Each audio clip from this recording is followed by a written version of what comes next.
আসসালামু আলাইকুম। আপনাদেরকে নিয়ে আসলাম শুভ সন্ধ্যায় মোহাম্মদ সাগর ভাইয়ের ওয়ার্কশপে।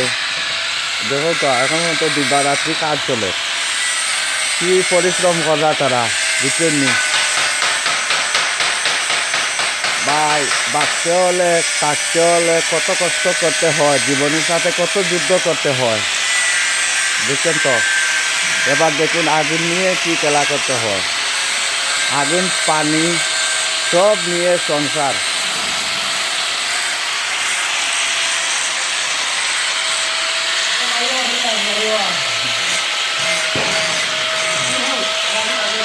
হ্যাঁ,